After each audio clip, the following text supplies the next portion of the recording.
দেখুন, স্বপ্ন আপনারা অনেকেই কিন্তু দেখে থাকেন। কিন্তু আলাদা, আলাদা স্বপ্নের আলাদা, আলাদা প্রভাব আপনার জীবনে পড়তে দেখা যায়। এমন ৩ টি স্বপ্ন আছে যেই স্বপ্ন দেখার পর আপনারা কখনোই কিন্তু কাউকে সেই স্বপ্ন সম্পর্কে বলবেন না।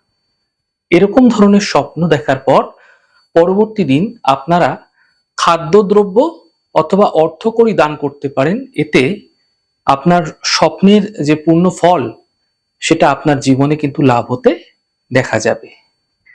কোন ৩ টি স্বপ্ন আপনাদের ক্ষেত্রে এই প্রভাব ফেলতে পারে? প্রথমত, সাপের স্বপ্ন। যদি আপনারা সাপের স্বপ্ন দেখছেন তাহলে আপনারা আপনাদের ক্ষেত্রে অর্থনৈতিক প্রাপ্তি ঘটতে কিন্তু দেখতে পাবেন। মাথায় রাখতে হবে, সাপটি যেন আপনাকে আক্রমণ করছে এরকম ধরনের অবস্থায় না থাকে, যেন সাপটি আপনাকে কামড়াতে আসছে এরকম অবস্থায় না থাকে। দ্বিতীয়ত, যদি কোনো জীবিত মানুষকে আপনি মৃত অবস্থায় দেখছেন, যে কেউ হতে পারে, তাহলে তার দীর্ঘায়ু হতে দেখা যাবে। এটি কখনোই কিন্তু কাউকে বলবেন না।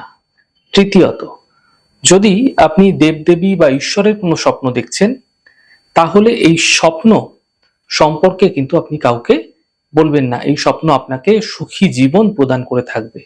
এবং এর পরের দিন যা বললাম, অর্থাৎ খাদ্যদ্রব্যের দান করুন, এতে আপনাদের জীবনে সুফল মিলবে।